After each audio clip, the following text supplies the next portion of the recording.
Afrique et un peu partout dans le monde, l'envoûtement est bien connu. Il s'agit d'un esprit maléfique, un esprit de Satan qui s'immisce dans notre vie et nous pollue la vie.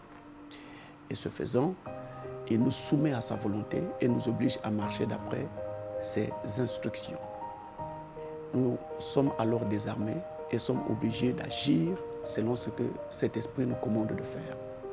Il peut nous obliger à vivre dans la distraction, il peut nous obliger à vivre dans l'adultère, il peut nous créer toutes sortes de blocages dans la vie de sorte qu'aucun commerce, aucune activité ne pourrait marcher.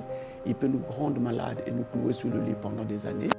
Il peut bloquer notre travail, il peut faire que toute relation amoureuse que nous pouvons démarrer puisse s'arrêter en chemin. Il peut mettre autour de nous un esprit de célibat. Il peut aussi créer la stérilité dans notre vie. Bref, il y a tellement de choses, la liste n'est pas exhaustive de ce que cet esprit peut créer dans la vie de quelqu'un. Et lorsque cet esprit, par son influence, comme ça, contrôle notre vie, on dit que nous sommes envoûtés. Maintenant, nous devons savoir qu'on ne peut pas combattre un esprit avec des moyens charnels. Aucune injection administrée par un médecin ne saurait combattre l'envoûtement. Aucun produit acheté en pharmacie ne saurait combattre l'envoûtement parce que l'envoûtement provient d'un esprit. Donc sa source, elle est spirituelle. Il faut donc également quelque chose de spirituel pour combattre un envoûtement. Tout comme d'ailleurs il est dit, pour combattre une idée, on utilise une autre idée qui est contraire à la première, à celle-là.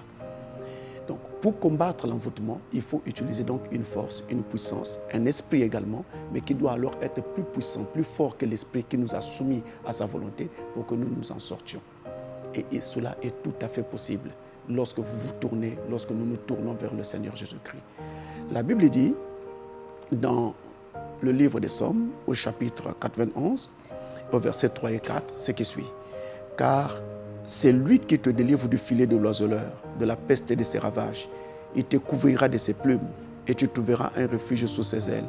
Sa fidélité est un bouclier et une cuirasse. » Prions.